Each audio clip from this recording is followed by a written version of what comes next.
Welcome. This is Radio Pras.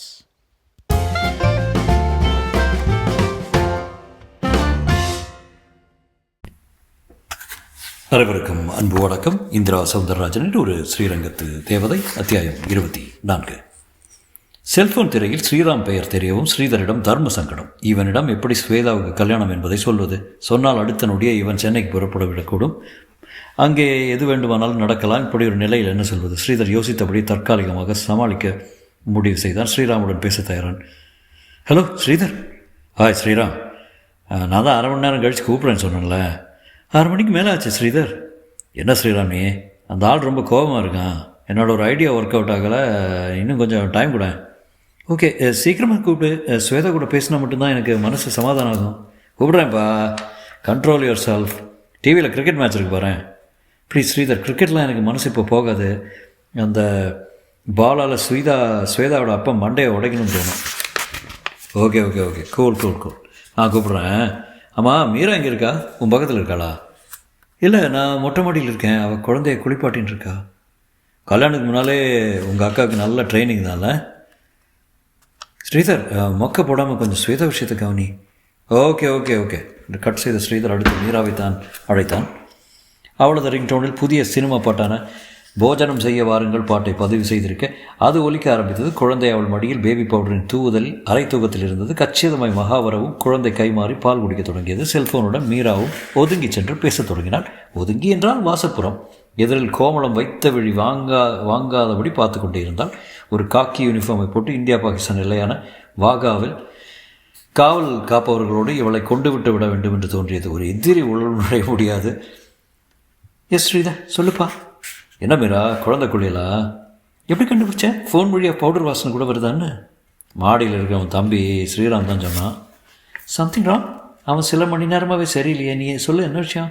அவனோட விஷயந்தான். சொல்லு ஸ்ரீதர். என்னன்னு சொல்கிறது? உன் தம்பி இங்கே வந்து விடலத்தனமாக நடந்துக்கிட்டது பெரிய விபரீதத்தில் மாட்டிடுச்சு. என்ன ஸ்ரீதர்? ஸ்ரீதரன் சொல்லி முடிக்க மீராவிடம் ஒரு கனத்த அமைதி. என்ன மீரா, அடுத்து என்ன செய்யலாம்? தம்பி கொஞ்சம் நேரத்தில் எனக்கு ஃபோன் பண்ணிடுவான். ஆனால் நான் எப்படி சமாளிக்கிறது? எனக்கு என்ன செய்கிறதுன்னு தெரியல ஸ்ரீதா. ஸ்வேதா அப்பா இவ்வளோ மோசமானவரா? அவர் மோசமானவரோ இல்லையோ, சரியான அராத்து. அது மட்டும் தெரியும். கல்யாணம் எங்கே, எப்போ? எதுவும் தெரியாது. எப்படியா தெரிஞ்சுக்க பாரு. தெரிஞ்சு என்ன செய்ய போகிறோம் மீரா? நேராக போய் அந்த அமெரிக்கா மாப்பிள்ளை தாலி கட்டுற போகிற சமயமாக பார்த்து சினிமாவில் வர்ற மாதிரி நிறுத்துங்க அப்படின்னு சொல்ல போகிறோமா? ஸ்ரீதர், என்ன பேசுகிற நீ? ஏதாவது பண்ணித்தானே தீரணும். அந்த ஏதாவது என்ன, அதை முதல்ல டிசைட் பண்ணு. இப்போவே ஸ்வேதா அப்பாவோட ஃபோனில் பேசிட்டா. அந்த ஆள் ஃபோன் ஸ்விட்ச் ஆஃப் பண்ணிட்டான். ஸ்வேதா அம்மா இல்லைன்னா வேறு ரிலேட்டிவ்ஸ் அவங்க பேசினா பேசலாம். பேச முடியாமல் இல்லை. இன்றைக்கி எல்லாருக்கிட்டேயும் ஹார்ட் இருக்கோ இல்லையோ செல் கட்டாயம் இருக்குது. செல் இருந்தால் தானே செல்லுபடி ஆகுமோ? சாரியும் பேச்சை ரசிக்க மூடில் இல்லை நான். எனக்கு இப்போ செல் நம்பர் வேணுமே. நான் ஒன்று பண்ணுறேன். எப்படியாவது அந்த கல்யாண மாப்பிள்ளை நம்பர் கிடைக்கணும்னு பார்க்குறேன். கிடைச்சா டைரெக்டாக அவங்ககிட்டே பேசிடுவோமே. இந்த ரோஜா படத்தில் ஹீரோயினோட அக்கா கேரக்டர் அரண்சாமி கிட்ட பேசுமே, அந்த பாணியில். குட். மாப்பிள்ளை நம்பர் எப்படியாவது கண்டுபிடி. ஸ்வேதா வீட்டு கார் டிரைவர் எனக்கு நல்ல பழக்கம். அவள் அப்பா மேலே எப்போ செம்ம காண்டில் இருக்கவன். நான் இப்படி ஒரு கலாட்டை பண்ணுறதா சொன்னால் போதும், அவன் யார் நம்பரை வேணால் கண்டுபிடிச்சி கொடுத்துருவான். முதல்ல அதை செய் ஸ்ரீதர், இல்லைன்னா ஸ்ரீராமை கண்ட்ரோல் பண்ணுறது கஷ்டமாயிடும். நீ விஷயத்தை சொல்லி ஸ்ரீராமுக்கு சமாளி. நான் ஒரு 1/2 மணி நேரத்தில் பேசுகிறேன். ஸ்ரீதர் ஃபோனை கட் செய்ய மீரா சிந்தித்தபடியே உள் நுழைந்தாள். மகா பால் கொடுத்து முடித்து குழந்தை தூங்க வைத்திருந்தால். ரவிக்கை ஹூக்கை போட்டபடியே எதிரில் வந்து நின்றாள். ஏங்கன்னு ஒரு மாதிரி இருக்க? புதுசாக ஏதாவது சிக்கலா? அதெல்லாம் ஒன்றும் இல்லைக்கா. ஒன்றும் இல்லைன்னா ஒரு பிரச்சனை மட்டும் இல்லைன்னு அர்த்தம். மாற்றி ஏதாவது வந்துக்கிட்டே தான் இருக்குது. நீயும் சமாளிச்சுக்கிட்டே தான் இருக்க. இப்போது அதே மாதிரி சமாளிச்சிட்டா போச்சு. நீ தாராளமாக சமாளிப்ப. எங்கள் சாதியில் புத்தியில் கொழுத்த பொண்ணு மங்கம்மான்னு சொல்லுவோம். ஒரு பக்கம் நம்பாளுங்க, இன்னொரு பக்கம் சாய்பாருங்க, அப்புறம் ஏசு சாமி கும்பிட்றவங்க திசைக்கு ஒரு கூட்டம். 50 பேரையும் மங்கம்மா சமாளித்து ஆட்சி நடத்தினாலாமே. அதனால் பெரிய மங்கம்மா பாருன்னு சொல்லுவோம். இப்போ என் கண்ணுக்கு நீ மங்கம்மாவாக தான் தெரிகிற என்று மகாவின் பேச்சை கேட்டபடி வந்த பங்கஜம். மங்கம்மாவோட முடிவு எவ்வளோ மோசமாக இருந்தது தெரியுமா உனக்கு என்றான். அதெல்லாம் தெரியாது பாட்டிம்மா. ஆமாம், உங்களுக்கு மங்கம்மா பற்றி தெரியுங்களா? நான் பார்த்த சாரதிங்கிற எழுத்தாளர் ஒரு பத்திரிகையில் அந்த காலத்தில் தொடர்கதையாகவே எழுதினார். நான் விடாமல் படித்தேன். கதை, வரலாறு. இப்போ எங்கே எல்லோரும் இப்போ இங்கே எல்லோரும் ஃபேஸ்புக்கு வாட்ஸ்அப்புன்னு கூட்டிகிட்டு கட்டிட்டு அழுதுடுறாங்களே. போதும் பங்கஜ், விஸ்தாரமாக புலம்பிடு. இப்போ நேரம் காலம் இல்லை. மகாக்கா நீங்கள் புறப்படுங்க, மறக்காமல் 3 மணி நேரம் கழித்து வந்துடுங்க. பங்கஜ் நீ செத்த மாடிக்கு வா. மீரா அழைப்போடு பின்புறமாக மாடிக்கு செல்லும் வளைவான சிமெண்ட் படிகளில் ஏறினான். ஏதோ பெரிய விவகாரம் தான் போல இருக்கே என்றபடியே பங்கஜமும் பின்தொடர்ந்தாள். குட்டி போட்ட பூனை போல மாடியில் நடந்தபடியே இருந்தார் ஸ்ரீராம். மீராவும் வரவும் நின்றான். மீராவும் அவனை விரித்தபடியே தான் சென்றான். பின்னாலே பங்கஜ் வரவும் அவனால் ஊகிக்க முடிந்தது. என்ன மீரா, ஸ்ரீதர் உனக்கு ஃபோன் பண்ணிட்டானா என்று சரியாக கேட்டான். பண்ணிட்டாரான்னு கேளு. அது என்ன பண்ணிட்டான்? சரி சரி, வாய் தவறி வந்துடுத்து விடு. அப்போ தவறினா விட்டுடலாமா நறுக்கென்று கேட்டாள் மீரா. அவனும் கூர்மையாக பார்த்தான். என்ன பார்க்குற, பதில் சொல்ல. எது தவற போது எதை விட சொல்கிற? உன் ஸ்வேதாவை தான் சொல்கிறேன்னு வச்சுக்குவேன். மீரா அவனிடம் ஒரு அதிவேக பாய்ச்சல். பாத்தியா பங்கஜ், சில மாத பழக்கமே ஐயாவை எப்படி பாய வைக்கிறது பாத்தியா? மீரா நீ புதிர் போடாமல் விஷயத்துக்கு வா. அந்த பொண்ணுக்கு என்னாச்சு? எல்லாம் இவன் பண்ணின வேலை. சினிமா ஹீரோ கணக்காக அவள் அப்பாவை சீண்டிட்டு வந்திருக்கான். அவரும் சினிமா வில்லன் கணக்காக அவளுக்கு எதிரடி கல்யாணம் ஏற்பாடு பண்ணிட்டாரு. நாளைக்கோ இல்லை நாளைக்கு மறுநாளோ கல்யாணம் அவளுக்கு. வாட்? வாய் பிளந்தான் ஸ்ரீராம். வாய் மூடு. உன் ஸ்வேதா இப்போ திருச்சியிலே இல்லை. குடும்பத்தோடு எல்லோரும் கிளம்பி போயாச்சு. யாரோட செல்ஃபோனும் வேலை செய்யலை. எல்லாமே ஸ்விட்ச் ஆஃபு. ஸ்ரீதர் மூலமாக இப்போ தான் விஷயம் தெரிஞ்சது. நோ, ஸ்வேதா உயிரை விட்டுருவா. இதுக்கு சம்மதிக்கவே மாட்டா. நீ முதல்ல இப்படி புலம்புறதை நிறுத்து. நீ கேணத்தனமாக எதையாவது பண்ணி எங்கேயா படுத்திடாத. இங்கே ஏற்கனவே ஒரு பிரச்சனை ஓடின்ட்டுருக்கு. எப்போ அந்த வக்கீலும் ராஜேஷ் அப்பா வந்து நிற்க போகிறாலும் தவிச்சுட்டுருக்கேன். மீரா, அந்த குழந்தைய விட என் பிரச்சனை தான் உனக்கு முக்கியம். நான் உன் கூட பிறந்தவன், ஞாபகம் வச்சுக்கோ. பங்கஜ் பாத்தியா எப்படி பேசுகிறான்னு? எவ்வளோ பெரிய சுயநலவாதி பாருவேன். மீரா இப்போ என்ன பண்ண போகிறான்? நிஜமாக சொல்கிறேன், ஸ்வேதா இந்த கல்யாணம் சம்மதிக்க மாட்டா. மீறி கல்யாணம் நடந்தால் அவள் தற்கொலை பண்ணிடுவா. இதில் நாம் செய்ய என்னடா இருக்குது? அதான் அப்பா அம்மா உனக்கு பச்சை கொடி காட்டிட்டாலே. அதுபோல அவள் அப்பா அம்மா நடக்கலைன்னா நாம் என்ன பண்ண முடியும்? ஐயோ ஏதோ பண்ண, கிளம்பு. இப்போ நேராக போய் பேசலாமே. எங்கே கிளம்ப? அவள் எங்கே இருக்கான்னு கூட தெரியல நிலையில் எங்கடா போகிறது? அதான் எல்லா ஃபோனு சுவிட்ச் ஆஃப்னு சொன்னேன்.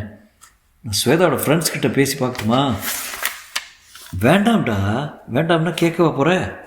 உனக்கு என்ன தோன்றதோ அதை செய்ய. ஒன்று மட்டும் நல்லா தெரிஞ்சுக்கோ. இப்போ உங்கள் கல்யாணங்கிறது உங்கள் கையில் இல்லை, அவள் கையில் தான் இருக்குது.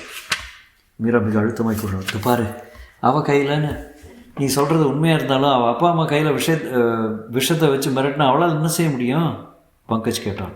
பாட்டி நீ சித்த சுமார், நீ எடுத்து கொடுப்ப போல இருக்க. ஸ்ரீராம் மிக உணர்ச்சி வசப்பட்டான். பக்கத்து வீட்டு மாடியில் வடாம் காயப்பட்ட வைத்திருந்த வனிதானை வந்து பார்த்தால் மீராவும் சூழலை மாற்றுவது போல முகத்தை சிரிப்புக்கு மாற்றி வனிதாவை பார்த்து சிரித்தாள். பங்கஜம் ஜாடை காட்டி ஸ்ரீராமை அடக்கினான். மீரா சிரித்தபடியே ஆனால் சீரியஸாக ஸ்ரீராமிடம் பேசத் தொடங்கினான். இந்த பாருடா, எப்படியாவது அவள் அப்பா அம்மா கிட்டே போய் பேசுகிற எண்ணத்தில் தான் நான் இருக்கேன். ஸ்ரீதர் ஒரு படி மேலே போய் அந்த மாப்பிள்ளைகிட்டே டைரெக்டாக பேசிடலாங்கிறான். எங்கள் தரப்பில் எவ்வளோ முடியுமோ நடந்துக்க பார்க்குறோம். இந்த சூழ்நிலை ஸ்வேதாவும் துணிச்சலாக நடந்துட்டால் தான் உன் காதல் ஜெயிக்கும். இதெல்லாம் கடந்து இது ஒரு வேளை தப்பாக முடிஞ்சால் நீ மனசு ஒடிச்சு போயிடக்கூடாது. ஆம்பளை லட்சணமாக அவ்வளோதான் தலையெழுத்துன்னு போயிட்டே இருக்கணும். அப்படி நடந்துப்பியா? நீ தீர்மானமாக கேட்டான். ஸ்ரீராம் திருதிருன்று விழித்தேன். வாய் திறந்து சொல்லுடா. ஆமாண்டா, உன் அப்பனே நீ ரொம்ப பாதிச்சிட்ட. இந்த பாழாப்பான காதலுக்காக எதையும் பண்ணிட்டு அவனை ஊரறிய பாவி ஆகிடாத. பங்கஜமும் வரிந்து கட்டினாள். சில வினாடிகள் மௌனமாக இருந்த ஸ்ரீராம் ஒரு முடிவுக்கு வந்தப்போ, சரி பாட்டி, சரி மீரா, நான் இந்த விஷயத்தில் உன்னை நம்புகிறேன். என் வாழ்க்கை உன் கையில். நீ நிச்சயம் எங்களை எப்படியாவது சேர்த்து வைப்பேன்னு தான் நான் நம்புகிறேன். அதுக்கு மேலே நடக்கிற விஷயங்கள் யாரையும் நான் தப்பு சொல்ல மாட்டேன். அப்படி நடந்தால் அதான் என் தலையெழுத்துன்னு எடுத்துக்கிறேன். அழுத்தமாக சொல்லிவிட்டு விறுவிறுன்னு இறங்கிவிட்டான். பங்கஜம் மீராவை பதிலுக்கு பார்த்தான். என்ன பங்கஜ், இவன் புரிச்சிட்டான். அம்மா அடுத்து என்ன பண்ண போகிறேன்? ஒரு விஷயத்துக்கு 2 விஷயம், 2லேயும் 3 வந்துருமா பல சங்கதிகள். எனக்கு என்ன செய்கிறதுனே தெரியல பங்கஜ். மீரா கோபுரங்களை பார்த்தபடியே சொன்னான். இப்படி சொல்லிகிட்டே செயல்படுறது தானே மனுஷ ஜென்மம். வாசம் தான் பங்கஜ். முதல்ல ஏதுன்னு புரியலையே. என்ன சொல்கிற மீரா? கல்யாண விஷயமா சென்னை போகும்படி அமைஞ்சா என்ன பண்ணுறதுன்னு ஒரு பக்கம் இருக்குது. நடுவில் இந்த வக்கீல் ராஜேஷ் அப்பா வந்து என்ன பண்ணுறதுன்னு தெரியல. குழந்தை விஷயத்தில் பெருசாக யோசிக்க எதுவும் இல்லை மீரா. உரிமைப்பட்டா வந்து கேட்கும்போது கொடுத்துறது தான் தீர்வு. என்னடா இப்படி சொல்கிறேன்னு நினைக்காத, குழந்தைய அவள் வாங்கிட்டு போகட்டும். நானும் உங்களோட சென்னைக்கு வரேன், இந்த ஸ்வேதா அப்பா அம்மாவோட பேசுவோம், எல்லாம் நல்லபடியாகவே முடியும் பங்கஜம் நம்பிக்கை தந்தாள். இல்லை பங்கஜ், பணத்துக்காக குழந்தைய வாங்கிட்டு போகிறவ பாசத்தோடு வளர்ப்பாளா? மீரா குழந்தைய பிரிய மனமில்லாத மனநிலையோடு கேட்டால். இதுக்கெல்லாம் பதில் சொல்ல முடியுமா மீரா? இந்த குழந்தை அதிர்ஷ்டமான குழந்தை, தாயில்லாத குறை இந்த நிமிஷம் வரை எதுக்கு இல்லை, அதை நீயும் பார்க்குற, இனியும் அதை அப்படியே தொடரும்னு நம்புவோமே. ஆமாம், நான் நம்பித்தான் தீரணும், வேறு வழி. கண்களில் துடித்து விட்ட கண்ணீரோடு மீரா சொல்லவும் அவள் செல்ஃபோன் ஒழிக்கவும் சரியாக இருந்தது. மறுபக்கம் இருந்து ஸ்ரீதர் தான் பேசணும். மீரா, சொல்லு ஸ்ரீதர். டிரைவர் சிக்கிட்டான், எல்லோரும் திருப்பதி போயிட்டுருக்காங்க, மலை மேலே வச்சு கல்யாணமா, அதுவும் நாளைக்கு காலையில். சேதாவை மிரட்டி சம்மதிக்க வச்சுருக்கான் அந்த வில்லன். அப்போ இந்த மாப்பிள்ளை பையன் கையில் தான் எல்லாம் இருக்குது, அவன் நம்பரை எப்படியாவது வாங்கி தரேன்னு சொல்லியிருக்கான். வெயிட் பண்ணுறதை தவிர நம்மளால் வேறு எதுவுமே பண்ண முடியாது மீரா. ஸ்வேதா கூட பேச முடியலையா? இவனோட பேசவே பெரும்பாடாயிடுச்சு மீரா. காஃபி சாப்பிட ஹோட்டலில் நிற்கவும் நான் விடாமல் கால் பண்ணதெல்லாம் திருப்பி பண்ணான். அதில் தான்